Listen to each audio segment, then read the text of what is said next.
Frères et sœurs, nous allons continuer là où nous avons arrêté. Excusez-moi pour toutes ces émotions. Des fois, nous souffrons pour l'évangile que nous prêchons. Nous souffrons pour la vérité que nous disons. Et il faut que l'Église aussi en sache. Ce que nous souffrons dans les coulisses, lorsque nous voulons servir Dieu avec sincérité, nous souffrons. Mais le Seigneur est notre soutien. Que cela encourage mes frères, que cela encourage mes sœurs. Ne soyez pas tristes. Dieu me soutient. Alléluia. Des fois c'est difficile. Je ne peux pas dire que ce n'est pas difficile. C'est très difficile. Mes frères, j'ai fait un accident de voiture. Un accident très grave. Où j'étais avec mon épouse et mes 5 enfants. Mais Dieu nous a fait grâce. Ni la voiture, ni nous n'avons pas été sérieusement atteints. Nous sommes encore en bonne santé et nous rendons grâce à Dieu. Je profite de cette occasion pour saluer la famille Omao du côté de Malesherbes. Je salue la sœur Francine du côté de Martinique. Je salue ma sœur Erta du côté de Londres. Je salue mon frère Barwani Enzo du côté de Grenby au Canada. Et mes frères et sœurs, s'il vous plaît, priez pour mon frère Barwani qui va se rendre très bientôt en Afrique comme moi pour prêcher l'évangile vrai, l'évangile pur, l'évangile non dilué, l'évangile qui fait mal à la chair. Priez pour de tels hommes et priez pour tous les frères et sœurs qui servent le Seigneur dans la sincérité et dans la vérité. Alors nous continuons notre enseignement sur l'appel. Dans la première partie, tous les personnages bibliques, tous les acteurs de la Bible que nous avons vus, c'étaient des prophètes. Et nous avons vu que ces prophètes-là devaient conduire le peuple, devaient enseigner la voie de Dieu. C'était ça le rôle des prophètes. Ce n'est pas ce que nous voyons aujourd'hui. Les gens sont là, ils parlent ils racontent que c'est comme s'ils sont devenus des journalistes. Ils n'ont pas un message à prêcher. Ils n'ont pas un message à donner au peuple. Leur message est tiré de ce qui se passe dans les églises de gauche à droite. Eux-mêmes, ils ne sont pas inspirés de Dieu. Nous, nous venons inspirer de Dieu. Nous ne venons pas prendre les histoires des autres et venir les raconter. Nous venons inspirer. Et nous prenons la parole par l'inspiration que nous donnent les Écritures. Nous le donnons au peuple. Voilà, ça fait mon 5e jour de jeûne aujourd'hui. Nous jeûnons pour chercher la face de Dieu. Nous jeûnons pour chercher la volonté de Dieu. Ça fait mon 5e jour de jeûne aujourd'hui. Il y a des gens, ils sont là, ils ne font rien. Quand les autres font, ils sont là à commenter. Continuez à commenter. Nous, nous travaillons pour le Seigneur. Donc, mes frères et sœurs, écoutez la parole du Seigneur. Allons maintenant dans 1 Samuel chapitre 16. 1 Samuel chapitre 16.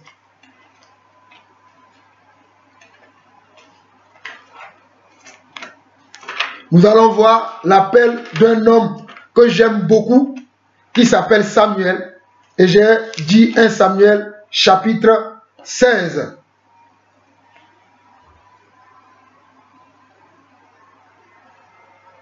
Nous lisons à partir du verset 1er. L'Éternel dit à Samuel, « Quand cesseras-tu de pleurer sur Saül ?» Saül était le premier roi.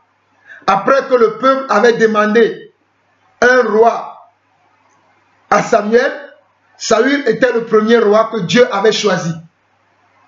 Mais Saül a désobéi à Dieu et Dieu l'a rejeté. Vous pouvez lire 1 Samuel chapitre 9 jusqu'au verset 14. Vous allez découvrir ces choses. Comme nous n'avons pas le temps, moi j'abrège afin que mes vidéos ne soient pas longues. Voilà pourquoi. Voilà pourquoi nous cherchons des écoles bibliques pour vous enseigner toute la sagesse et la connaissance de Dieu que Dieu nous a donnée. Parce que nous avons beaucoup de connaissances en nous que Dieu nous a données. Moi-même qui vous parle, j'ai été élève, j'ai été étudiant dans une école biblique. Seulement, elle a été payante. Mais moi, aujourd'hui, je veux donner tous les enseignements de Dieu gratuitement. Si vous avez des places pour nous, ça sera la bienvenue. Nous allons vous enseigner la parole de Dieu. Donc, comme je disais, Samuel va pleurer Saül, le premier roi, que Dieu a donné au peuple, après que le peuple a manifesté le désir de ne plus être sous la couverture de Samuel, mais plutôt sous la couverture d'un roi. Alors, le roi Saül va désobéir à Dieu et Dieu va susciter maintenant un autre roi. Lisons la parole de Dieu. Nous sommes au verset 1. L'Éternel dit à Samuel, nous sommes dans 1 Samuel chapitre 16. L'Éternel dit à Samuel, quand cesseras-tu de pleurer sur Saül? Je l'ai rejeté afin qu'il ne règne plus. Il y a un frère qui m'a appelé dernièrement, qui m'a dit, oui, pourquoi tu dis dans tes paroles, quand tu prêches, que tu dois régner sur tes frères? Regardez, c'est écrit dans la Bible. Régner, le mot régner, c'est écrit dans la Bible. Je ne l'ai pas inventé. D'ailleurs, le frère qui m'accuse, ce n'est même pas ce que j'ai dit. Mais les gens aiment toujours accuser. Mais même néanmoins, le mot là existe dans la Bible. On dit, ce sera-tu, je l'ai rejeté afin qu'il ne règne plus sur Israël. Remplis ta corne d'huile et va, je t'enverrai chez Isaïe Béthélémite, car j'ai vu parmi ses fils celui que je désire pour roi. Samuel dit, comment irai-je? Saül l'apprendra et il me tuera. Et il me tuera. Il avait peur du roi Saül. Moi, je n'ai peur de personne, si ce n'est Dieu. Je crains seulement le Seigneur, mais les hommes, je n'ai pas peur. Je leur dirai toujours ouvertement la vérité. Et l'Éternel dit, tu amèneras avec toi une génisse, et tu diras, je viens pour offrir un sacrifice à l'Éternel. Voici comment le chemin, la sagesse que Dieu a donnée à Samuel, afin que Saül ne puisse pas porter main dessus. C'est pour ça que moi aussi, des fois, j'utilise la sagesse quand je suis au milieu des frères, afin que je puisse faire le travail que Dieu veut que je fasse au milieu de l'église. Tu inviteras Isaïe au sacrifice, je te ferai connaître ce que tu dois faire et tu indras pour moi celui que je te dirai. Samuel fit ce que l'Éternel avait dit et il alla à Bethléem. Les anciens de la ville accoururent effrayés au-devant de lui et dirent, ton arrivée annonce-t-elle quelque chose d'heureux? Et il répondit, oui, je viens pour offrir un sacrifice à l'Éternel. Sanctifiez-vous et venez avec moi au sacrifice. Il fit aussi sanctifier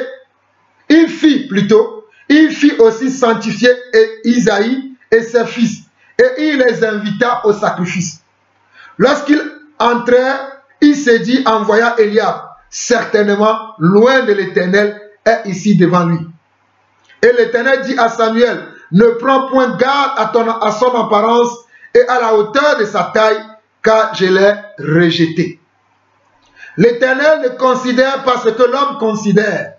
L'homme regarde à ce qui frappe les yeux, mais l'Éternel regarde au cœur. Samuel va voir Eliab, qui est un fils d'Isaïe, qui est grand de taille. Samuel va croire que c'est lui qui doit être un roi. Mais le Seigneur va lui dire qu'il a rejeté. Parce que le Seigneur ne regarde pas à la taille de tes connaissances, à la taille de tes études, à la taille de ta richesse. Mais l'Éternel veut regarder ton cœur. Est-ce que tu as un cœur obéissant? Est-ce que tu as un cœur docile? Un cœur qui va être soumis à Dieu. C'est ce cœur-là que Dieu cherche pour t'appeler à le servir. Au verset 8, Isaïe appela Aminadab et le fit passer devant Samuel. Et Samuel dit, l'Éternel n'a pas non plus choisi celui-ci.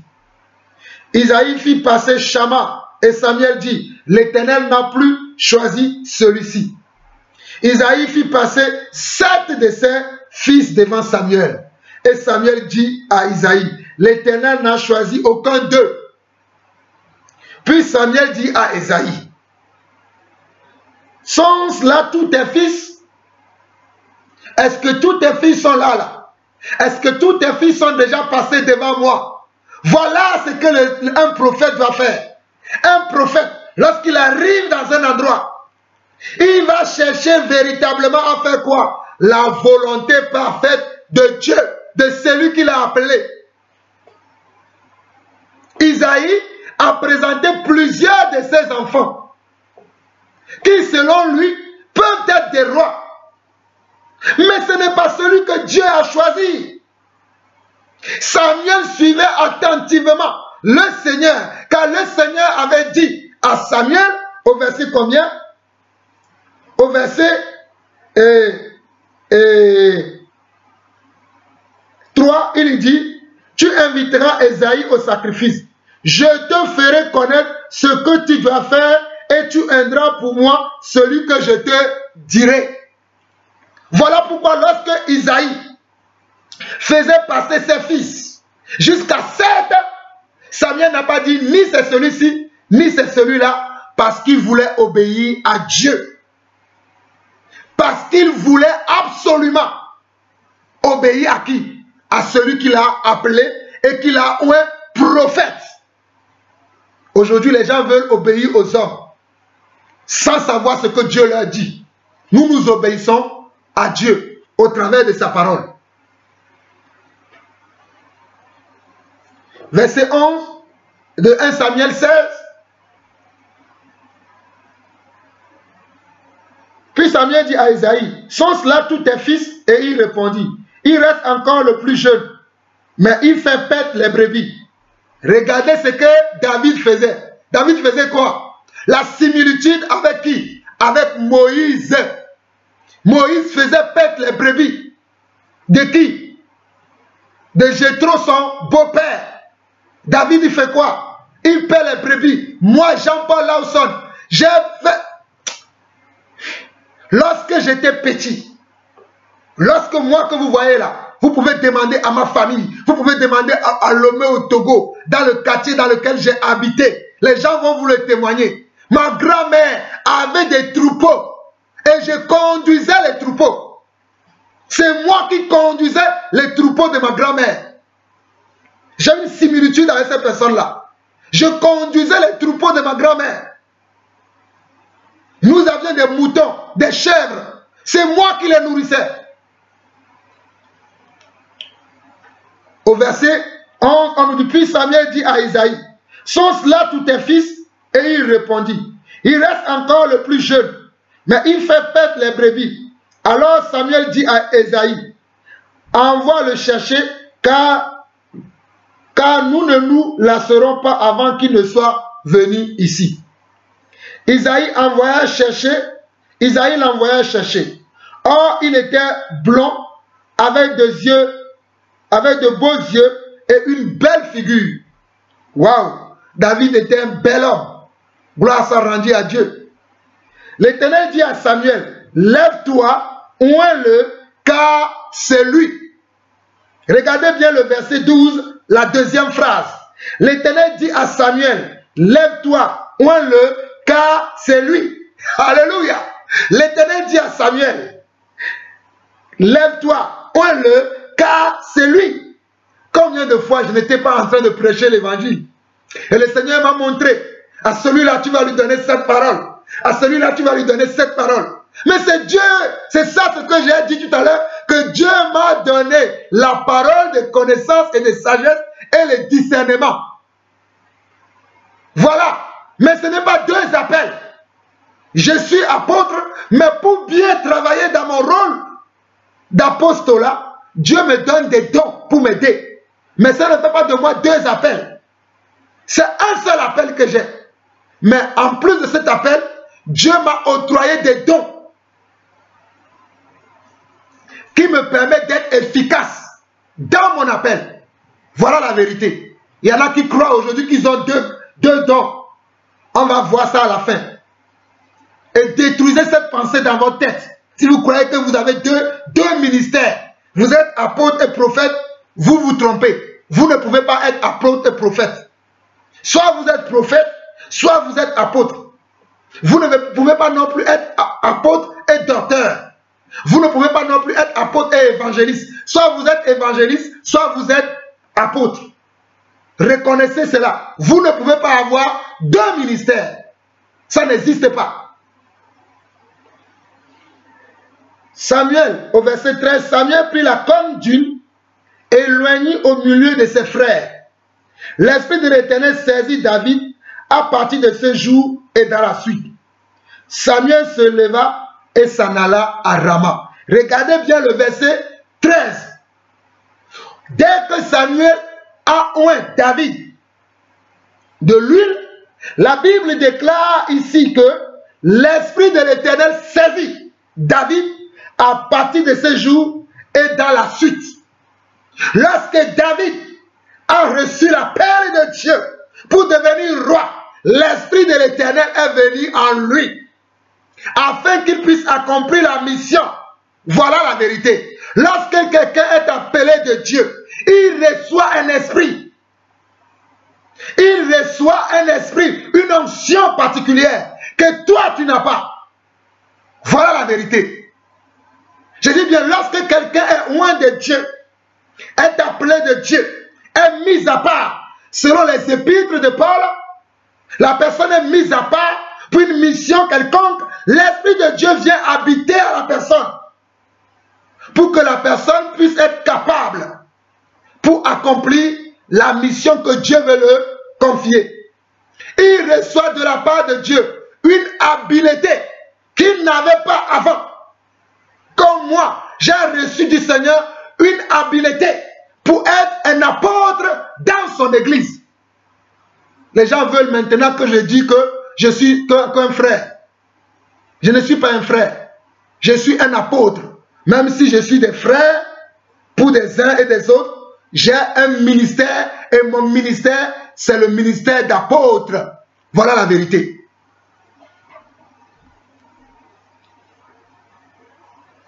Si nous lisons, nous n'avons pas le temps, je vous conseille vous-même de lire la suite. Ce David-là, c'est lui qui va aller encore aider Saül. Je vous donne le temps de le méditer vous-même. Continuons maintenant. Nous allons aller maintenant dans le Nouveau Testament. Donc David a été appelé pour être quoi? Pour être un roi. Et un roi, c'est pour faire quoi? C'est pour régner sur un royaume. Un roi vient pour régner sur un royaume. Un apôtre vient pour régner dans le royaume de Dieu. Voilà la vérité. Il vient pour enseigner, pour construire, pour détruire et abattre. Voilà le rôle d'un apôtre. Voilà le rôle d'un prophète. Voilà le rôle d'un évangéliste. Voilà le rôle d'un docteur. Voilà le rôle d'un pasteur. Ils viennent pour dominer dans l'église. Ils ne viennent pas pour croiser les bras. Ils viennent pour enseigner la vérité telle qu'elle doit être enseignée. Je dis bien, l'apôtre, le prophète, l'évangéliste, le docteur et le pasteur viennent pour régner dans l'église. Ils sont les conducteurs, ils sont des petits bergers. Je pèse bien mes mots. Ils ne viennent pas pour se croiser les bras. Non. C'est-à-dire Jésus-Christ va régner sur eux, mais eux aussi doivent régner sur le peuple. Voilà la vérité. Qu'est-ce que Dieu dit? C'est ce que Dieu dit. C'est pour ça que Dieu les a envoyés. Quand il les a envoyés, il leur a dit quoi? Allez enseigner. Donc quand ils viennent enseigner, ils vont régner dans l'église. Que vous le voulez ou pas, c'est ça la vérité. Nous continuons. Jean 1, verset 35 à 51.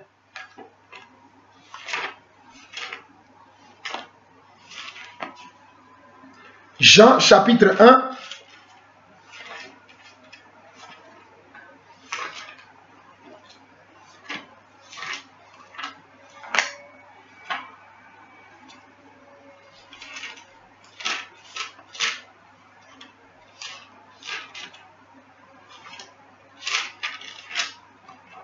Nous sommes dessus maintenant dans Jean 1, verset 35 au verset 51.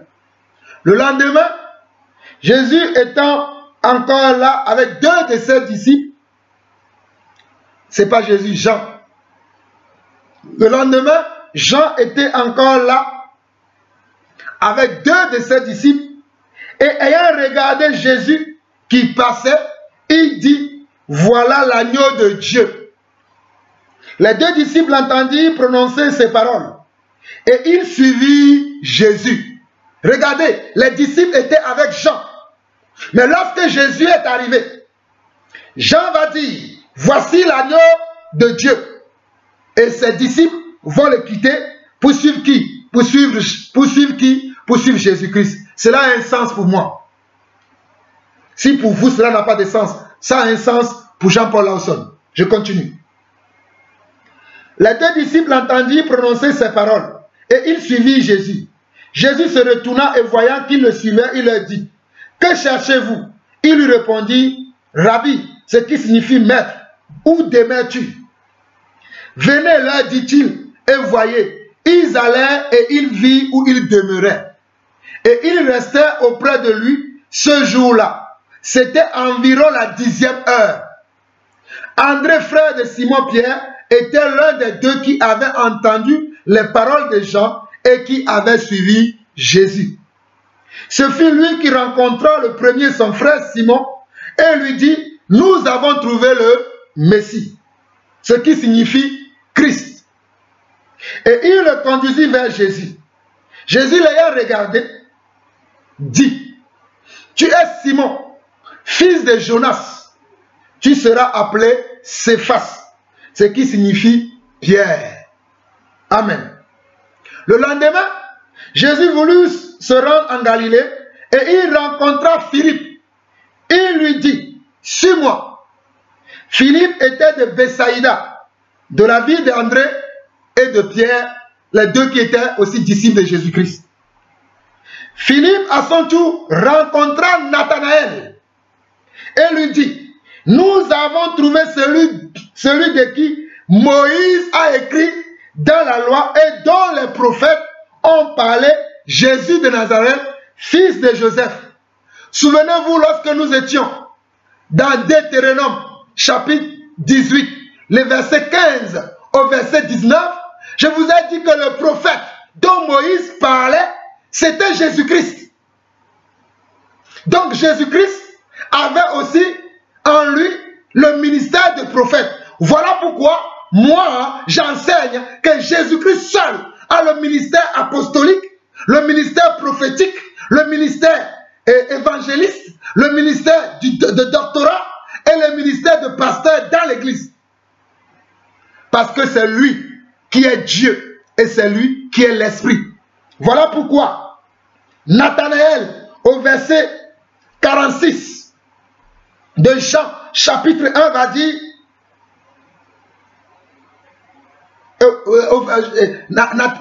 plutôt Philippe va dire au verset 45 de Jean chapitre 1, il va dire ici, Philippe rencontra Nathanaël et lui dit, nous avons trouvé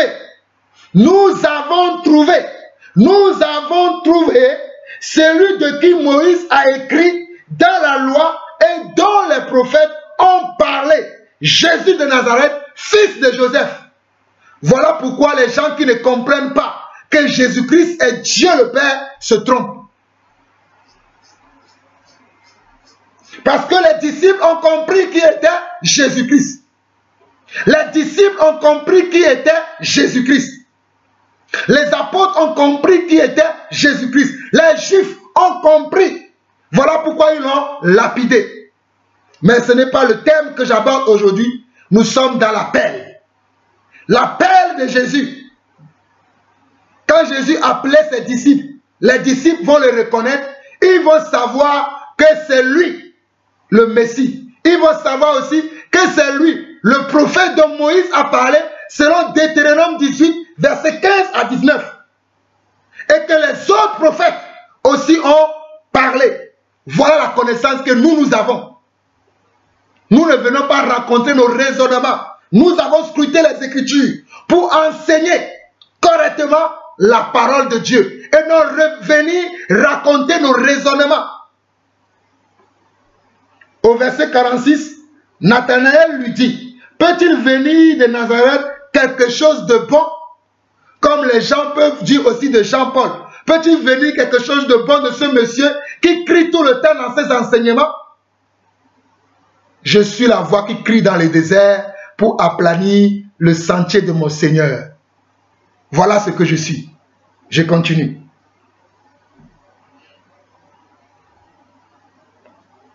Philippe lui répondit, viens et vois. Viens et vois. Verset 47. Jésus voyant venir à lui Nathanaël, dit de lui, voici vraiment un Israélite dans lequel il n'y a point de fraude. Jésus pouvait lire dans le cœur des gens parce qu'il avait lui-même le discernement. Il est le maître, il est lui-même l'esprit de discernement. Gloire à Dieu. D'où me connais-tu? Lui dit Nathanaël.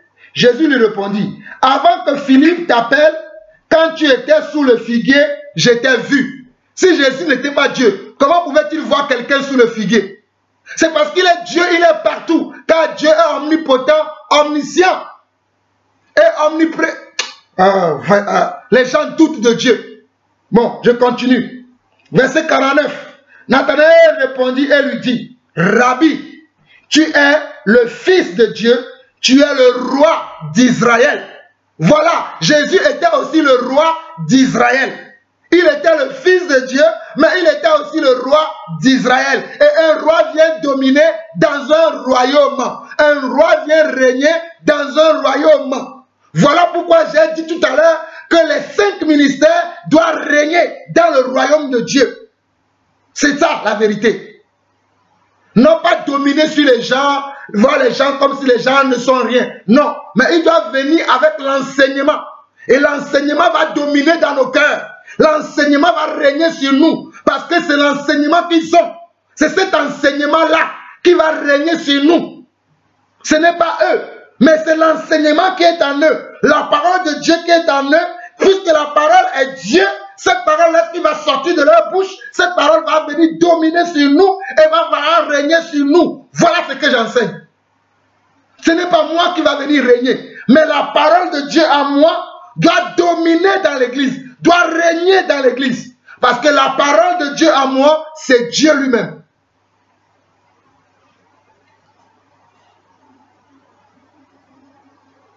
Verset 50, Jésus lui répondit, parce que je t'ai dit que je t'ai vu sous le figuier, tu crois. Tu verras de plus grandes choses que celles-ci. Et il lui dit, en vérité, vous verrez désormais le ciel ouvert et les anges de Dieu monter et descendre au-dessus du Fils de l'homme. Au-dessus du Fils de l'homme. Vous verrez des anges monter et descendre. Et cette parole s'est accomplie littéralement dans Actes chapitre 1. Vous qui cherchez la connaissance, allez lire. Je ne vais pas vous le montrer aujourd'hui. Cette parole que Jésus a dit ici s'est accomplie dans Actes chapitre 1. Le jour où Jésus est monté au ciel, les gens ont vu les anges monter et descendre. Voilà. Nous continuons dans Éphésiens chapitre 4 maintenant. Tout ce que j'ai lu dans Jean 1, c'est pour vous montrer comment Jésus a appelé ses disciples. Je l'avais dit déjà dans les autres enseignements, comment il a appelé les disciples. Là, aujourd'hui, je vous ai montré une autre façon que Jésus a utilisée pour appeler ses disciples. Maintenant, allons dans Éphésiens chapitre 4. Nous allons lire à partir du verset 7 jusqu'au verset 16. Et c'est là où je vais éclairer ceux qui pensent que lorsqu'on est prophète, on ne doit pas prendre soin des brebis, que c'est le rôle d'un pasteur. C'est là où je vais éclairer ceux qui pensent que les apôtres ne prennent pas soin des brebis. Les évangélistes ne prennent pas soin des brebis. C'est tout le monde, tous les 5 ministères qui doivent prendre soin des brebis. Voilà ce qui est écrit dans la parole de Dieu. Voilà ce que nous enseignons. Voilà ce que nous croyons. Amen. Éphésiens chapitre 4, verset 7 à 16.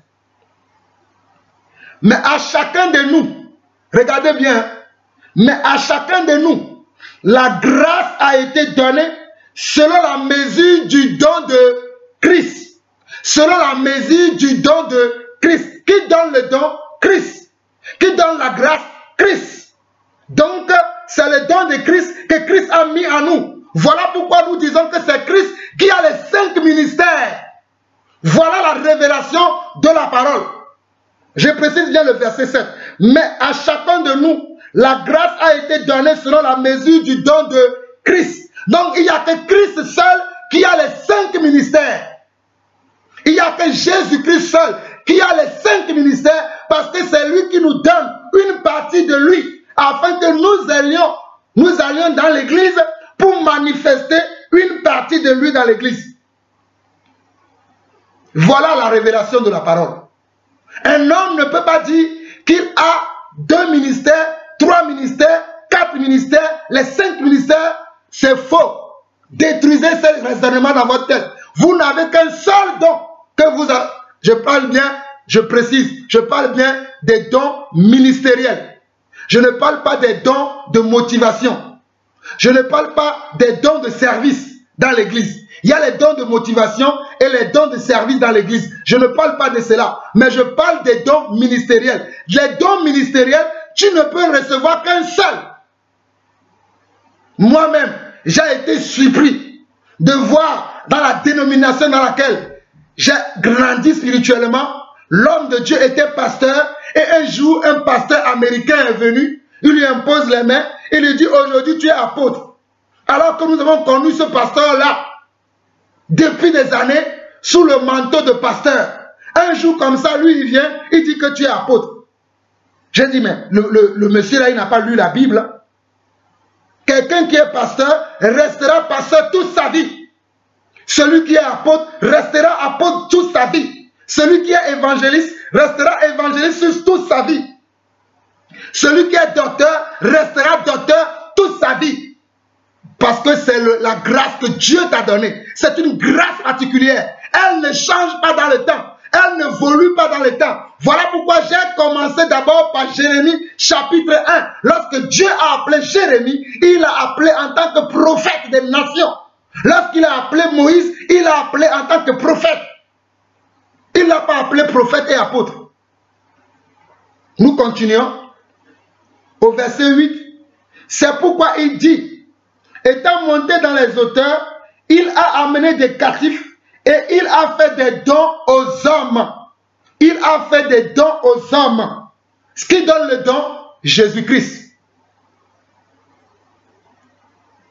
Parce que ici, il est question de plusieurs dons à plusieurs hommes.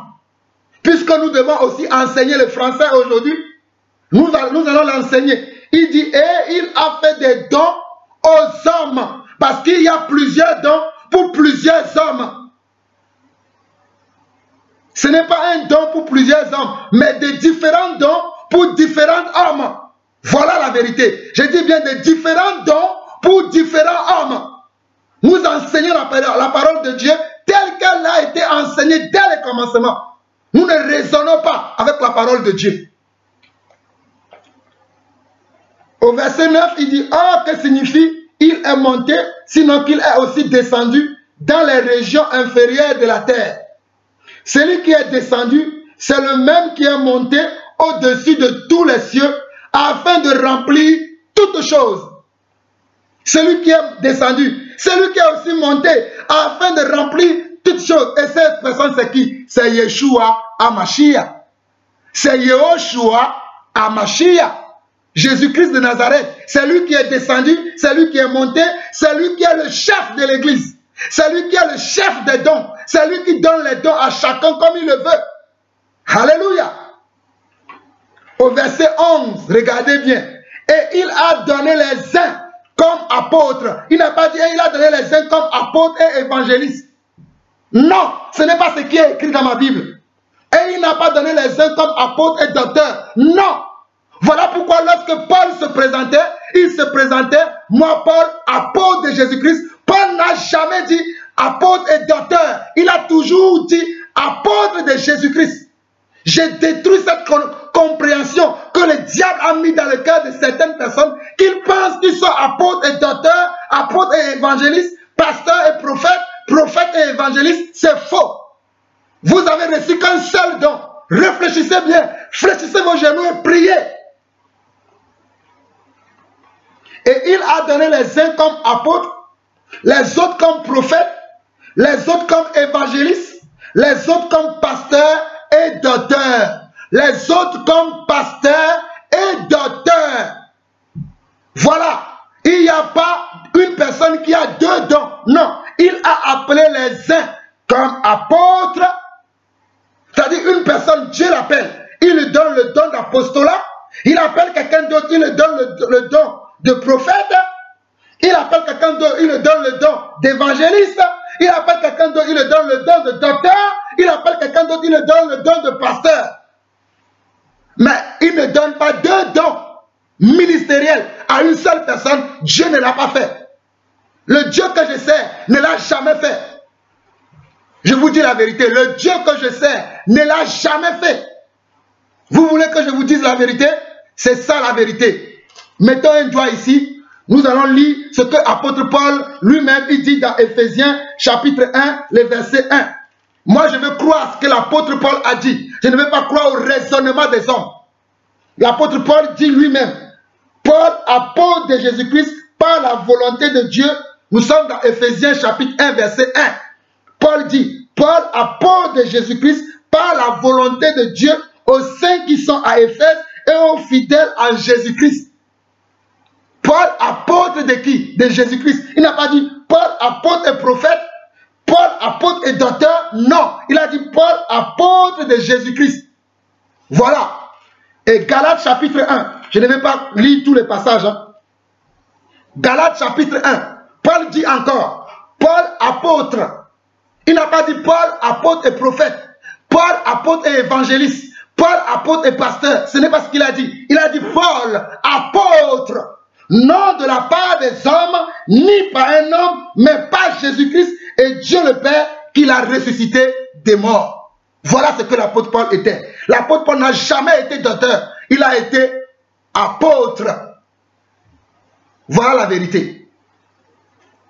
Maintenant, lorsque la Bible dit dans 2 Timothée, je vais lire ça pour vous, parce que j'ai entendu un frère me dire dernièrement que l'apôtre Paul est aussi docteur, se basant sur 2 Timothée, chapitre 1, le verset 11. C'est une malcompréhension de la Bible. Je le répète encore, c'est une malcompréhension de la parole de Dieu. L'apôtre Paul n'a jamais été docteur, il a été apôtre. Voilà ce qu'il est, et lui-même, il est dit. Et moi, j'écoute le témoignage de Paul. Paul dit dans 2 Timothée chapitre 1 verset 11, il dit, c'est pour cela que j'ai été établi prédicateur et apôtre chargé d'instruire les païens. Chargé d'instruire les païens. Lorsqu'on est apôtre, on doit instruire. Instruire veut dire enseigner. On doit être docteur de la parole. Ça veut dire quand on dit docteur de la parole, on enseigne la parole. Mais cela ne fait pas de nous que nous avons le ministère de docteur. Parce qu'un apôtre enseigne aussi la parole. Donc on peut utiliser le terme docteur. Mais cela ne veut pas dire qu'il a reçu le ministère de docteur. Non. C'est une fausse compréhension que vous avez. L'apôtre Paul n'a pas reçu le ministère de docteur. Il a reçu le ministère comment? Apostolique. Il le dit lui-même. Je n'ai pas besoin d'aller plus loin. Si vous voulez rester dans cette connaissance, c'est votre décision. Moi, j'enseigne ce que Dieu nous a enseigné, ce que nous avons appris des anciens.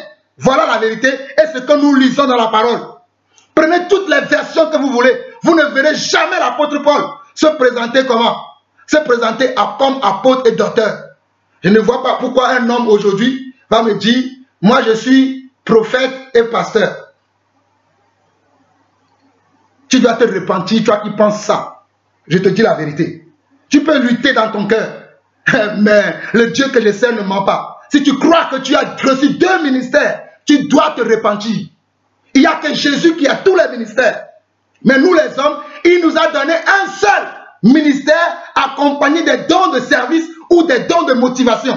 Mais nous avons un seul ministère. Je répète encore, nous avons un seul ministère dans l'église accompagné des dons de motivation ou des dons de service. Tu peux avoir le ministère apostolique accompagné de dons de miracles, accompagné de dons de foi, accompagné de dons de guérison. Tu peux avoir le ministère prophétique accompagné de dons de sagesse, de dons de connaissance. ou de dons d'interprétation des langues, mais cela ne fait pas de toi que, voilà, vu que tu as le ministère prophétique, tu es aussi apôtre. Non. Non, non, non, non. Détruisez cette compréhension dans votre tête. Je continue l'enseignement. Que Dieu vous bénisse. Nous revenons dans Éphésiens chapitre 4. Nous étions au verset 11.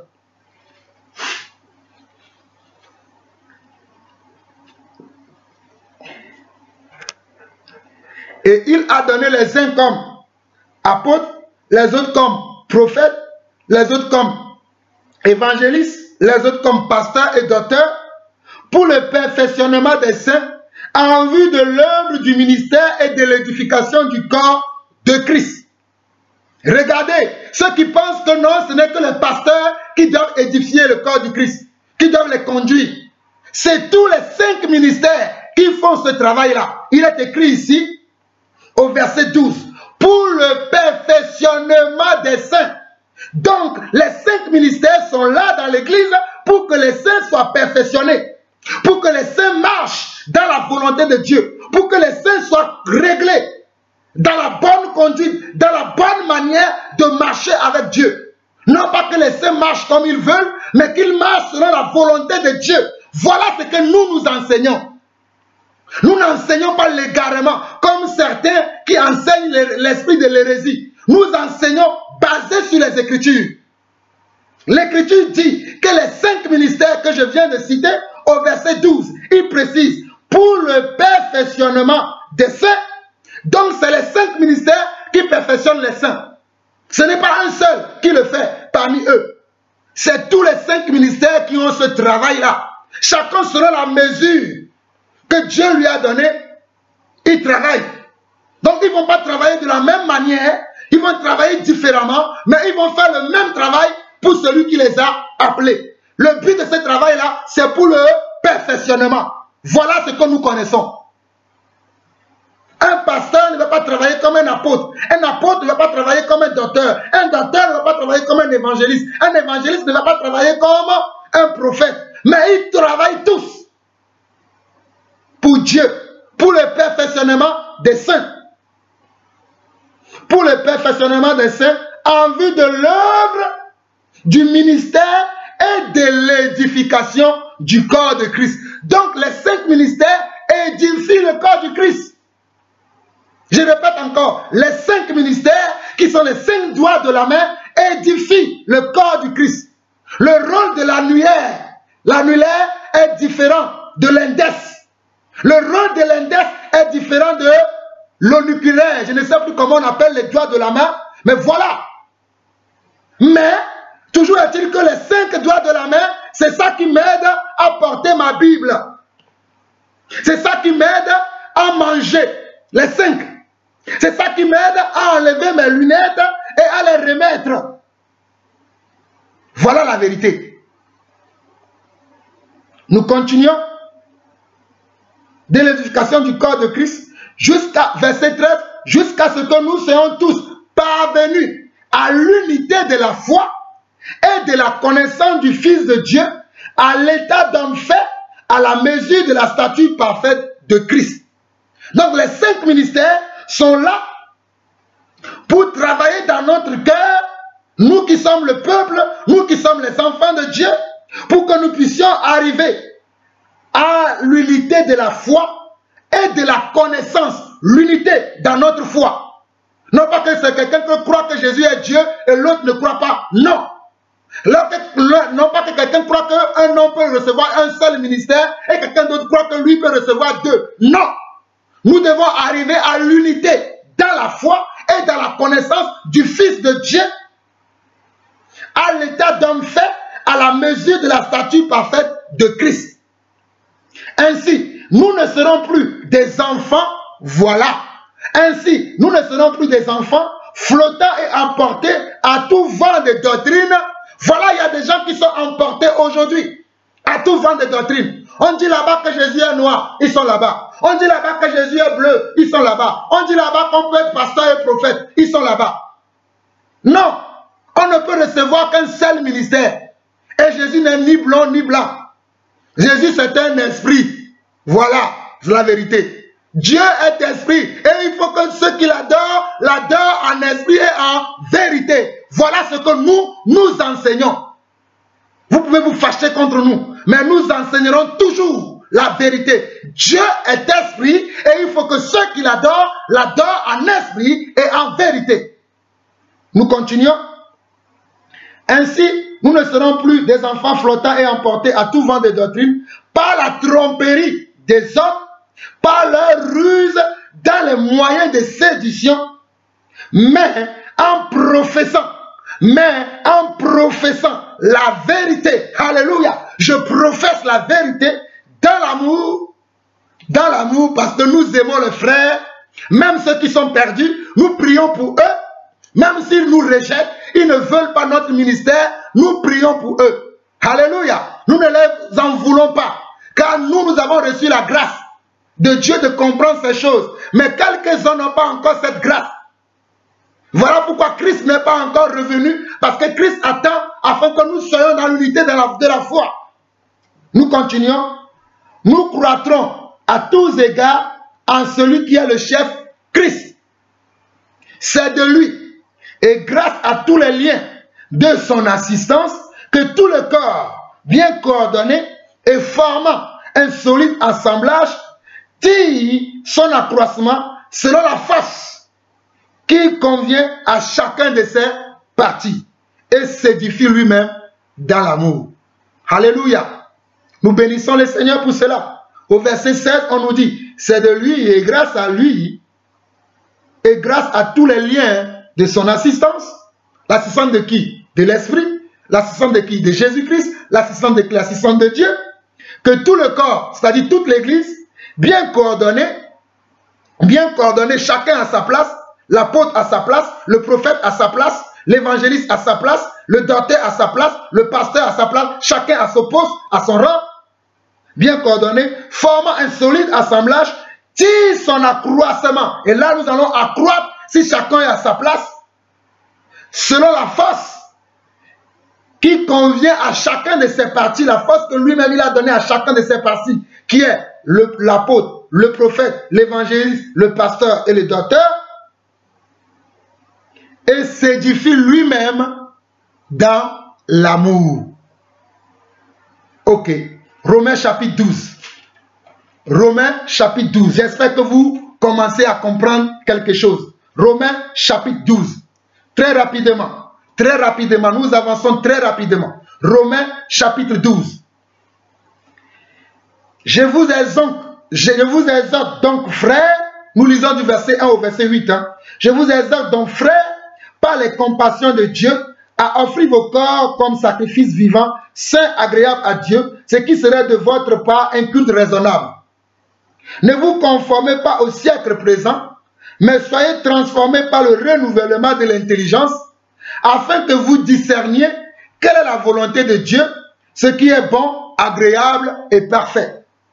Par la grâce qui m'a été donnée, l'apôtre Paul n'a pas dit par les grâces qui m'a été donnée, parce que dans les grâces ministérielles ou dans les dons ministériels, il y a quelque chose qu'on reçoit de la part de Dieu. Donc l'apôtre Paul écrit, il dit par la grâce. Il n'a pas dit par les grâces, parce qu'un don est une grâce de Dieu. Donc il dit par la grâce qui m'a été donnée, j'ai dit à chacun de vous de n'avoir pas de lui-même une trop haute opinion, mais de revêtir des sentiments modestes, selon la mesure de foi. Donc il y a une mesure de foi que Dieu nous départit à chacun.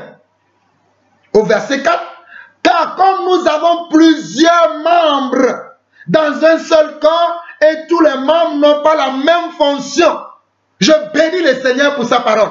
Car nous avons plusieurs membres dans un seul corps. Alléluia. Dans le corps, j'ai la langue. La langue n'est pas pareille à mes dents. Dans le corps, j'ai la tête. La tête n'est pas pareille au cou. Ils ont des rôles différents. La tête a un rôle différent au cou. Le cou a un rôle différent au ventre. Le ventre a un rôle différent au bras. Donc c'est pour ça qu'on dit, car comme nous avons plusieurs membres dans un seul corps, parce que l'église est un corps, le corps du Christ. Alléluia. Et Jésus est la tête. Et que tous les membres n'ont pas la même fonction. Il n'a pas dit que tous les membres n'ont pas les les mêmes fonctions. Non, il y a une seule fonction pour un seul membre. Quelle fonction? Nous parlons de fonction ministérielle. Nous parlons du fonction ministérielle, de la fonction ministérielle. Il y a une seule fonction ministérielle qu'un homme peut recevoir de Dieu. Pas 2 fonctions, pas 3 fonctions, pas 4 fonctions, mais une seule fonction. Ainsi, nous qui sommes plusieurs, nous formons un seul corps en Christ et nous sommes tous membres les uns des autres. Verset 4 et verset 5, je relis encore. Car nous avons plusieurs membres dans un seul corps et que tous les membres n'ont pas la même fonction. Ainsi, nous qui sommes plusieurs, nous formons un seul corps en Christ et nous sommes tous membres les uns des autres. Puisque nous avons des dons différents, regardez bien, puisque nous avons comment? Des dons différents. Donc, pour qu'il y ait de la différence dans les dons, Dieu ne va pas donner à quelqu'un le don d'apôtre et le don de connaissance en même temps. Non, tu vas recevoir un seul don d'apostolat. L'autre va recevoir un don de prophète. L'autre va recevoir un don d'évangéliste. Mais toi seul, tu ne peux pas avoir 2 dons. Vous allez le voir encore dans la suite. Puisque nous avons des dons différents, selon la grâce qui nous a été accordée, que celui qui a le don de prophétie, que celui qui a le don de prophétie, les aise en proportion de la foi. Il n'a pas dit que celui qui a non, que celui qui a le don, parce que c'est un seul don que tu as reçu, le don de prophétie. Mais je précise encore, tu peux avoir le don de prophétie et avoir le don de foi, parce que tu dois l'exercer en proportion de la foi. Mais par contre, le ministère prophétique, le ministère de prophète, tu ne peux pas l'avoir et avoir aussi le ministère de pasteur ou le ministère d'apôtre. Non. Mais le don de prophétie, tu vas l'avoir et tu auras ensuite, à côté du don de prophétie, Dieu te donnera le don de foi afin que tu l'exerces en proportion de la foi. Ça, je suis d'accord avec. Mais le ministère de prophète, tu ne peux pas l'avoir et avoir en même temps le ministère de pasteur. Ça, détruisez cette pensée dans votre tête. Cela ne vient pas de Dieu. Je continue. Que celui qui enseigne s'attache à son enseignement. Voilà le don d'enseignement. Le don d'enseignement, c'est réservé à tous les 5 ministères. Voilà pourquoi l'apôtre Paul dit que celui qui enseigne, nous enseignons tous. L'apôtre enseigne, le prophète enseigne, l'évangéliste enseigne, le pasteur enseigne et le docteur enseigne. Tous les 5 ministères sont des dons d'enseignants, des dons de conducteurs, des dons d'évêques, des dons de conducteurs dans l'église, des dons d'anciens, en d'autres mots. Le don d'apôtre, de prophète, d'évangéliste, de pasteur et docteur sont des dons d'encadrement de l'église, des dons de conducteurs de l'église, des dons de diriger de l'église. Voilà la vérité. Et celui qui exhorte à l'exhortation, que celui qui donne le fasse avec libéralité. Voilà, il y a aussi le don d'exhortation. Et les 5 ministères ont aussi le don d'exhortation. Ils vont exhorter. Les 5 ministères exhortent les hommes à se repentir, à revenir dans les voies de Dieu. Voilà la vérité. Mais les 5 ministères ne sont pas pareils. Et il y a le don de libéralité, que celui qui a le don de libéralité, c'est celui qui donne. Comme j'ai quelques frères qui me soutiennent, je salue tous mes frères et sœurs qui me soutiennent dans l'œuvre de Dieu. Que la grâce et la paix du Seigneur vous soient multipliées. Mon frère Pierre-Yves soit béni. Ma soeur Etta soit bénie. Mon frère Patrick et ma soeur Sandra, soyez bénis. Ma soeur Francine du côté de Martinique, soyez bénis. Alléluia, grâce à vous, nous avançons.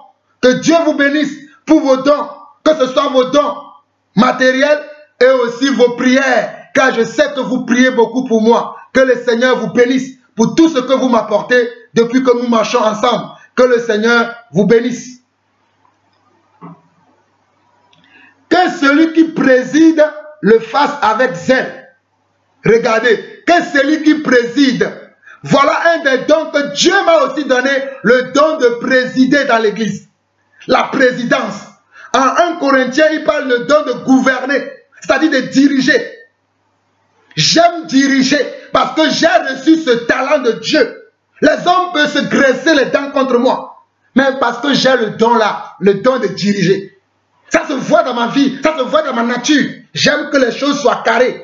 C'est ça le don de diriger. Celui qui a le don de diriger, vous allez voir qu'il organise tout. Il a l'organisation, il a la rigueur, il a la ponctualité. Celui qui n'a pas ces choses-là, il n'a pas le don de gouverner. Il n'a pas le don de diriger. Mettons un doigt ici. Allons dans 1 Corinthiens, chapitre 12. Nous allons lire le verset 28. 1 Corinthiens, chapitre 12. Nous allons lire le verset 28. Regardez ce que la Bible dit dans 1 Corinthiens, chapitre 12, verset 28. Et Dieu a établi dans l'Église, premièrement, des apôtres, deuxièmement, des prophètes, troisièmement, des docteurs, ensuite, ceux qui ont le don des miracles, ceux qui ont le don des miracles, puis ceux qui ont le don de guérir, de secourir. Secourir est un don pour secourir les gens. Toi, mon frère, toi, ma soeur, qui ne sais pas le don que tu as reçu, peut-être tu as reçu le don de secourir, peut-être tu as reçu le don de miracle, peut-être tu as reçu le don de guérison. Et il dit de gouverner. Dieu m'a donné aussi le don de gouverner, de diriger l'église, de diriger les assemblées, de contrôler les assemblées, d'être là et de dire, toi sois là-bas, toi fais ça, toi fais ça. Dieu me l'a aussi donné. Vous le voyez en moi. Je ne suis pas en train de m'enorgueillir. Sinon, qu'as-tu que tu ne l'as pas reçu? Mais nous devons être honnêtes. Nous devons dire la vérité. Ce que j'ai, je le sais. Puisque Dieu m'en est témoin, que j'ai reçu le don de gouvernement, le don de diriger, le don de présider. Ça se voit. Beaucoup me disent ça. Quand je suis dans un endroit, tout est correct, tout marche. Ça se voit, que ce soit dans mon travail. J'utilise ce don dans mon travail. Tout est organisé. C'est un don que j'ai reçu de Dieu, le don de gouvernement. Voilà la vérité. Nous fermons cela. Nous revenons dans Romains chapitre 8. Le verset, nous sommes à la fin du verset 8. Il dit que celui qui pratique la miséricorde le fasse avec joie. Que celui qui pratique la miséricorde est un don. Vous voyez vous-même que celui qui pratique la miséricorde est un don de l'esprit. 1 Corinthiens chapitre 12. Nous allons lire très rapidement. Nous sommes presque à la fin. 1 Corinthiens chapitre 12.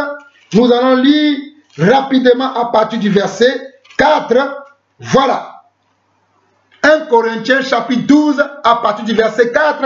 Il dit quoi? Il y a diversité de dons, mais le même esprit. Voilà pourquoi je dis toujours que c'est Jésus qui distribue les dons. C'est Jésus qui est l'esprit, car Dieu est esprit et il faut que ceux qui l'adorent en esprit et en vérité. Donc c'est lui qui a tous les dons. Moi je n'ai pas tous les dons. Je peux aspirer aux dons les meilleurs, mais je ne les ai pas tous. Il m'en manque encore beaucoup de dons de service et beaucoup de dons de motivation. Mais le don ministériel, j'ai reçu le don d'apôtre, le ministère d'apôtre, la grâce d'apôtre. Au verset 5, diversité de ministères, mais le même Seigneur. Regardez, diversité de ministères, mais le même Seigneur. Diversité de ministères, mais le même Seigneur. Il est écrit diversité de ministères. Ça veut dire que chez les hommes, on va voir des divers ministères. On va voir qu'un homme, Jean-Paul, il a le ministère d'apôtre. Un homme, Rodrigue, il a le ministère de pasteur. Ainsi de suite, ainsi de suite, ainsi de suite. Un homme, Alain Patrick, il a le ministère d'apôtre. Oui, ça c'est vrai. Mais un homme ne peut pas avoir deux ministères. Non, ça n'existe pas. Diversité de ministères, mais le même Seigneur. diversité d'opérations, mais le même Dieu qui opère tout en tous. Regardez, il y a les diversités d'opérations aussi. C'est un don d'opérer. Voilà. La manière d'opérer dans le corps du Christ est aussi un don. La manière dont Jean-Paul Lawson va opérer dans l'église, selon le don que Dieu lui a donné, selon le ministère qu'il a reçu de Dieu, ne va pas être pareil comme mon frère Patrick, que j'aime bien. Alléluia. Parce que la manière dont Dieu m'utilise ne va pas être la même manière dont Dieu va utiliser un tel ou un tel ou un tel. C'est pour ça qu'il y a diversité d'opérations, même dans le don. C'est pour ça que la manière dont Paul parlait et agissait, ce n'est pas de la même manière que Pierre parlait et agissait. Pourtant, ils sont tous les deux apôtres. Pierre était un apôtre, Paul était un apôtre. Mais est-ce qu'ils ont marché de la même manière? Non. Paul a reçu une révélation supérieure de la parole à Pierre. Pierre lui-même le dit. Pierre n'avait pas honte de cela. Il a confirmé lui-même que c'est ce qu'il dit. C'est peut-être les choses que Paul dit, mais qu'il y a des points difficiles à expliquer et à comprendre. Il a reconnu la grâce de son frère, Paul. Aujourd'hui, les gens ne reconnaissent pas nos grâces. Ils nous rejettent. Ils pensent que c'est eux simplement qui ont reçu une grâce. Quand nous nous parlons, taisez-vous. Non, calme-toi un peu. Tu nous saoules. Tu nous parles trop de ton don. Mais c'est ce que j'ai. Vous voulez que je vous parle de quoi? Que je vous parle de mes marmites à la maison? Que je vous parle de mes casseroles? Je ne suis pas cuisinier, je suis apôtre. Donc je dois parler de mon apostolat. Voilà. Un apôtre parle de ce qu'il a. Un cuisinier parle de ce qu'il a. Vous n'allez pas rencontrer un avocat, il vous dit je suis avocat. Vous lui dites non mais, ne dis pas que tu es avocat, dis-moi autre chose. Tu dis trop que tu es avocat. Vous n'allez pas rencontrer un médecin. Le médecin vous dit je suis médecin. Vous lui dites non, dis-moi, ne me dis pas que tu es médecin. Dis-moi simplement que tu travailles à l'hôpital. Il y a quelque chose qui ne va pas bien chez nous. Hein.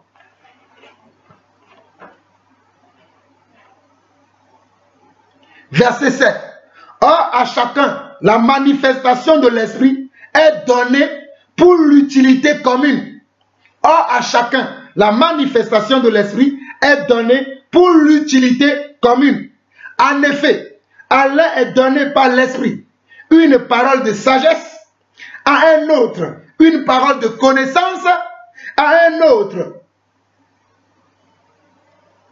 une parole de connaissance selon le même esprit. Regardez, hein.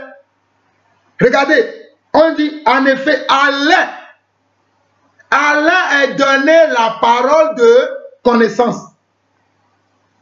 par l'esprit. Par qui? L'esprit c'est Jésus.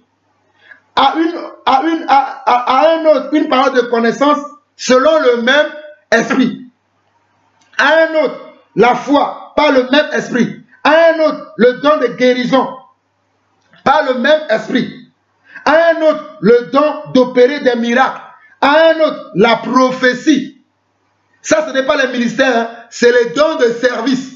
C'est les dons de motivation. Ce qui va me motiver à travailler dans l'église. Ce qui va me motiver à être tous les jours dans le culte pour aider dans le service. Ça s'appelle aussi les dons de service ou les dons de motivation.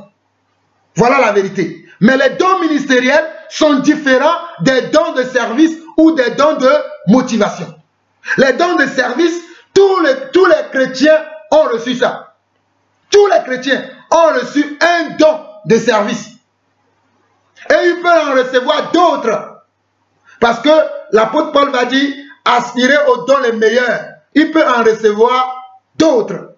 Mais les dons ministériels, ce n'est pas lui qui demande, c'est Dieu qui le donne depuis le sein de nos mamans. Voilà pourquoi j'ai commencé avec cela. C'est Dieu qui les donne depuis le sein de nos mamans. Mais on le découvre plus tard. Paul n'a-t-il pas persécuté l'église? Mais pourquoi il dit dans Actes chapitre 1 et Galates chapitre 1 plutôt, Galates chapitre 1, comme nous avons vu du verset 11 jusqu'au verset 14 ou 16, lorsqu'il a plu à mon Dieu qui m'a mis à part dès le sein de ma mère, Pourquoi Paul va parler comme ça? Parce que c'est depuis la naissance qu'on reçoit le don ministériel. Mais ça se voit dans notre vie plus tard. Lorsque nous allons accepter le Seigneur, ce don va venir en exergue. Peut-être un ancien va nous dire, je crois que tu es pasteur. Ou Dieu lui-même, comme il a fait avec Samuel, va nous le dire. Comme il a fait avec Moïse, va nous le dire aussi. Mais le don de motivation, comme nous le voyons au verset 10, on nous dit à un autre le don d'opérer des miracles, à un autre le don de prophétie, à un autre le discernement des esprits, à un autre la diversité des langues, à un autre l'interprétation des langues. Au verset 11, on nous dit un seul et même esprit opère toutes ces choses, les distribuant à chacun en particulier comme il le veut. Donc voilà pourquoi je peux résumer déjà que les 5 dons ministériels, à savoir apôtre, prophète, évangéliste, pasteur et docteur, personne ne peut dire que lui il a 2 de ces dons, ni 3, ni 4, ni 5, comme je l'ai entendu dernièrement dans une réunion avec des frères. Un homme ne peut pas exercer les 5 ministères. Il n'y a que Jésus seul qui peut exercer les 5 ministères parce qu'il est lui-même les 5 ministères. Voilà la vérité. Jésus lui-même, il est les 5 ministères. Sinon, lorsque Jésus a appelé Moïse, il a appelé prophète des nations. Prophète plutôt. Et Moïse a agi comme prophète. Lorsqu'il a appelé Jérémie, il a appelé prophète des nations. Jérémie a agi effectivement comme prophète des nations. Lorsqu'il a appelé Samuel, il a appelé aussi prophète. Lorsqu'il a appelé David, il a appelé roi. Donc il y a des différences entre les appels de Dieu. Il y a des différences. Les appels ne sont pas pareils, ne sont pas similaires. Même si vous avez le même appel, vous n'agirez pas de la même manière. Je vous ai parlé de Pierre et de Paul. Verset 12. Car comme le corps est un et a plusieurs membres, et comme tous les membres du corps, malgré leur nombre, ne forment qu'un seul corps, ainsi en est-il de Christ. Nous avons tous en effet été baptisés dans un seul esprit pour former un seul corps, soit juif, soit grec, soit esclave, soit libre, et nous avons tous été abreuvés d'un seul esprit, l'esprit de Jésus-Christ. Ainsi, verset 14, ainsi le corps n'est pas un seul membre, mais il est formé de plusieurs membres. Voilà, le corps est formé de plusieurs membres. Tu ne peux pas dire que tu es la tête et en même temps tu es le pied. Non. Tu ne peux pas dire que tu es en même temps tu es le cou et tu es la jambe. Non. Tu ne peux pas en même temps dire que tu es les oreilles et en même temps tu es la bouche. Non. Soit tu es les oreilles, soit tu es le nez, soit tu es les yeux, soit tu es les mains, soit tu es le cou. Soit tu es la langue, soit tu es la dent. Mais tu ne peux pas être toute la tête au complet. Non, c'est impossible. Nous n'avons pas le temps, je vais descendre directement au verset 27 jusqu'à la fin.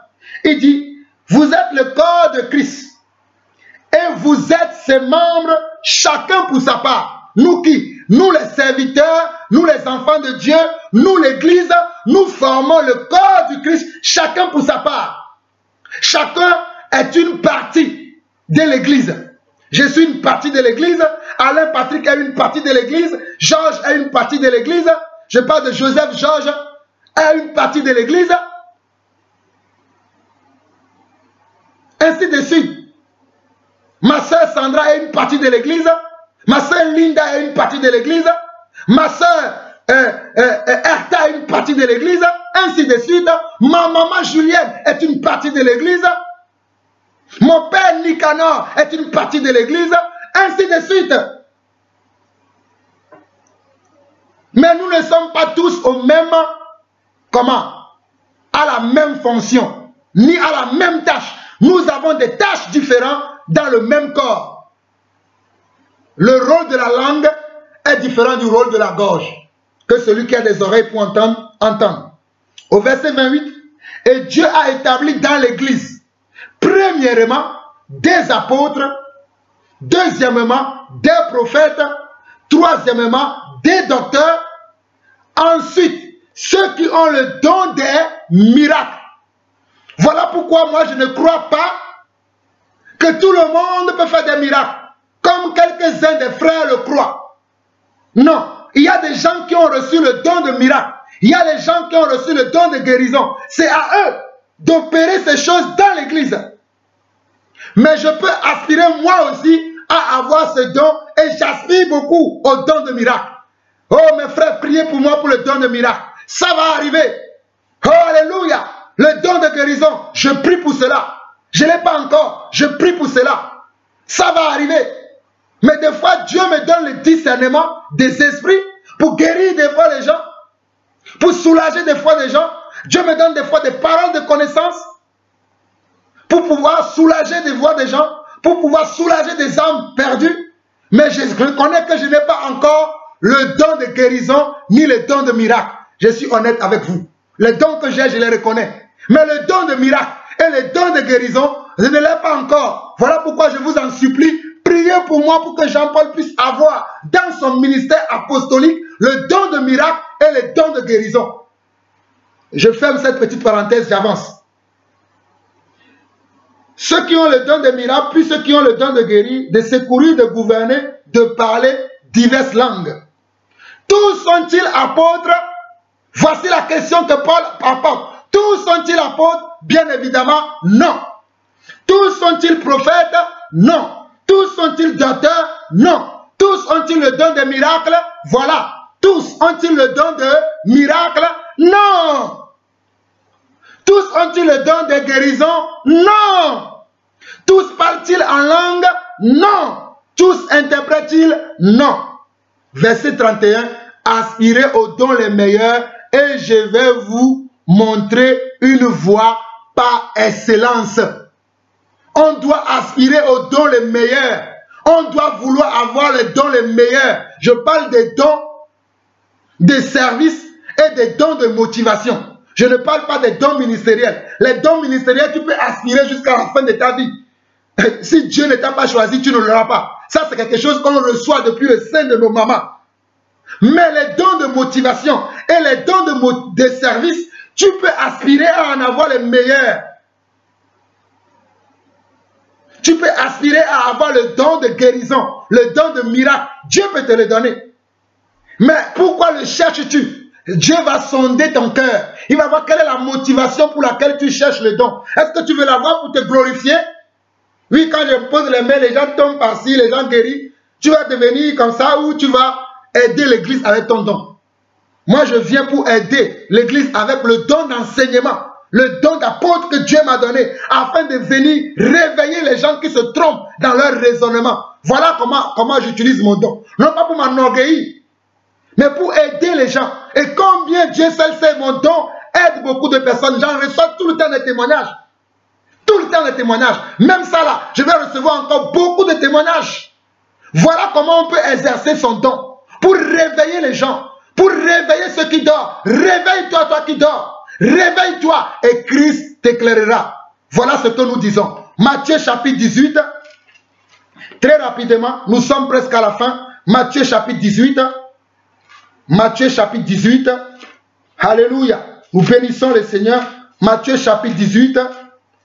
Nous lisons du verset... C'est plutôt Matthieu chapitre 28. Ce n'est pas Matthieu 18. Matthieu 28, verset 20. Matthieu 18, verset 18 au verset 20. Matthieu 28 plutôt. Matthieu 28, excusez-moi. Matthieu 28, verset 18 au 20. Jésus s'étant approché leur, parlant ainsi. Tout pouvoir m'a été donné dans les ciels et sur la terre. Allez faire de toutes les nations. Allez faire de toutes les nations des disciples. Donc, c'est tous les ministères qui doivent aller faire de toutes les nations des disciples. Ce n'est pas que les apôtres qui doivent faire ça. Ce n'est pas que les pasteurs qui doivent faire ça. Ce n'est pas que les évangélistes qui doivent faire ça. Ce n'est pas que les docteurs. Mais c'est tous les 5 ministères qui doivent aller faire des nations des disciples. Les baptisant au nom du Père, du Fils et du Saint-Esprit. Et après c'est fini. Non, ils doivent maintenant enseigner. Donc c'est les 5 ministères qui enseignent, qui conduisent les troupeaux, qui paient les brebis. Il dit, et enseignez-leur à observer. Donc on doit enseigner aux brebis, à ceux qui sont convertis, les disciples, on doit leur enseigner et à observer. L'enseignement ne suffit pas. Il faut surveiller pour que les brebis observent ce que nous leur enseignons. Donc il dit, enseignez-leur à observer tout ce que je vous ai prescrit. Et voici, je suis avec vous tous les jours jusqu'à la fin du monde. Vous pouvez lire aussi également Jean 20, verset 21 à 23. Je vais le lire rapidement. Jean 20, verset 21 à 23. Jean 20, verset 21 à 23. Jean 20, verset 21 à 23. Jésus leur dit de nouveau, la paix soit avec vous. Comme le Père m'a envoyé, moi aussi je vous envoie. Après ces paroles, il souffla sur eux et leur dit, recevez le Saint-Esprit. Ceux à qui vous pardonnerez les péchés, ils leur seront pardonnés. Et ceux à qui vous les retiendrez, ils leur seront retenus. Voilà le ministère des 5 dons de l'Église. Des 5 dons que Dieu a fait à l'Église, qu'a fait aux hommes.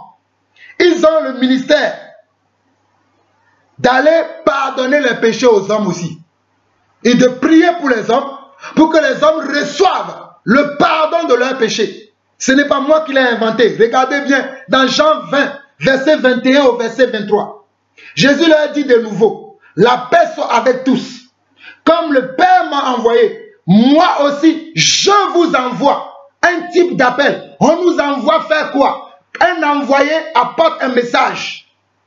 Un envoyé apporte un message. Et c'est quoi le message? Voici ceci. Après ces paroles, verset 22, il souffla sur eux et leur dit, recevez le Saint-Esprit. Ceux à qui vous pardonnerez les péchés, ils leur seront pardonnés. Et ceux à qui vous les retiendrez, ils leur seront retenus. Mes chers frères et sœurs, j'aimerais finir par ceux qui ne veulent pas que j'écris. J'aimerais finir pour qu'ils sachent l'esprit qui m'anime. Des fois quand j'écris, quand j'enseigne et j'écris, vous devez connaître l'esprit qui m'anime. Regardez avec moi, c'est là où je vais finir. Jérémie chapitre 20. Nous allons lire du verset 7 au verset 16. Jérémie chapitre 20. Nous allons lire du verset 7 au verset 16.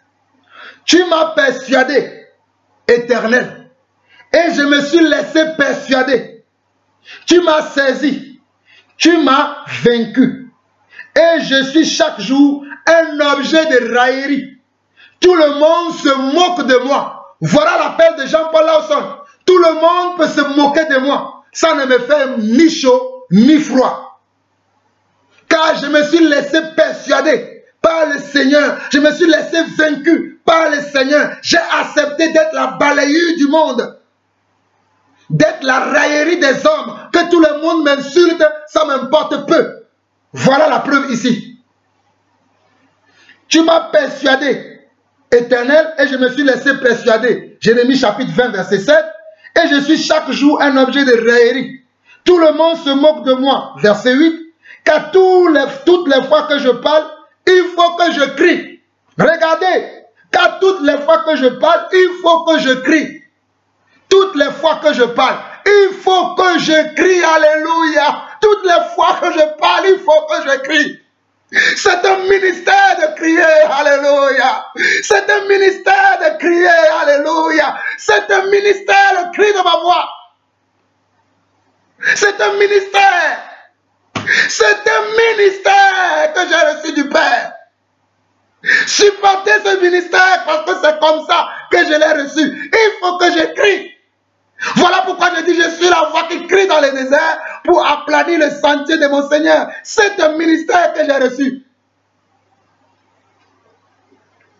Verset 8. Car toutes les fois que je parle, il faut que je crie. Que je dénonce la violence et l'oppression. que je dénonce la violence et l'oppression. Et la parole de l'Éternel est pour moi un sujet de pauvre et de risée chaque jour. Si je dis, je ne ferai plus mention de lui, je ne parlerai plus en son nom, il y a dans mon cœur comme un feu dévorant. Voilà ce qui arrive à moi. Quand je dis, je ne vais pas parler, je ne vais rien dire. Il y a comme dans mon cœur un feu dévorant, un feu qui me dit, va et parle à mon peuple. Va et parle. Voilà ce que je vis. Vous qui ne me connaissez pas, vous ne connaissez pas qui je suis, je vous dis la vérité. Vous me voyez comme ça, mais vous ne connaissez pas l'homme que je suis. Je suis mort, j'ai été enterré il y a des années. Celui qui vit en moi maintenant, c'est Jésus-Christ. Jean-Paul Ausson est mort. Si je vis, c'est que Christ qui vit en moi, qui fait son œuvre au travers de moi. Il y a comme dans mon cœur un feu dévorant qui est renfermé dans mes os. Je m'efforce de le contenir et je ne le puis. Combien de fois je ne me suis pas contenu pour ne pas dire, pour ne pas blesser. Mais Dieu dit, parle, ouvre mon fils, ouvre, parle. Mais je parle. Car j'apprends les mauvais propos de plusieurs. L'épouvante règne à l'alentour. Accusons-le. Et nous l'accuserons. Tous ceux qui étaient en paix avec moi observent si je chancelle. Ils attendent que Jean-Paul Ausson chancelle. Ils observent si je chancelle. Peut-être se laissera-t-il surprendre. Et nous serons maîtres de lui. C'est ce que vous espérez. Mon Dieu ne me laissera pas entre vos mains. Il veille sur moi. Nous tirerons vengeance de lui. Mais l'Éternel est avec moi comme un héros puissant. Alléluia. Jérémie chapitre 20 verset 11. Mais l'Éternel est avec moi comme un héros puissant. Parce que je n'ai pas refusé mon appel. Je l'assume correctement. C'est pourquoi mes persécuteurs chancellent et n'auront pas le dessus. Ils seront remplis de confusion pour n'avoir pas réussi. Ce sera une honte éternelle qui ne s'oubliera pas. L'Éternel des armées éprouve le juste. Il pénètre les reins et les cœurs. Je verrai ta vengeance s'exercer contre eux. Car c'est toi que je confie ma cause. Car c'est à toi que je confie ma cause. Ma cause, je ne le confie pas aux hommes. Je le confie à celui qui m'a appelé. Et qui m'a dit, tu vas beaucoup souffrir. Qui te feront la guerre. Mais ils ne te vaincront pas. C'est à lui que je confie ma cause. Faites-moi la guerre. Déclarez-moi toutes les guerres du monde. Mais il me soutiendra toujours. Mettez ma maison en feu. Brûlez ma voiture. Faites ce que vous voulez. Mais lui me fera toujours chanceler. Il est avec moi. Chantez à l'Éternel, louez l'Éternel, car il délivre l'âme du malheureux de la main des méchants. Maudit soit le jour où je suis né, que le jour où ma mère m'a enfanté ne soit pas béni. Maudit soit l'homme qui porta cette nouvelle à mon père. Il t'est né un fils, et qui le combla de joie. Que cet homme soit comme les villes que l'Éternel a détruites sans miséricorde. Qu'il entende les gémissements le matin et des cris de guerre le midi. Que ne m'a-t-on pas fait mourir dans le sein de ma mère? Que ne m'a-t-elle pas servi de tombeau? Que n'est-elle restée éternellement enceinte? Pourquoi suis-je sorti du sein maternel? Pour voir la souffrance et la douleur et pour consumer mes jours dans la honte. Voici les propos de Jérémie.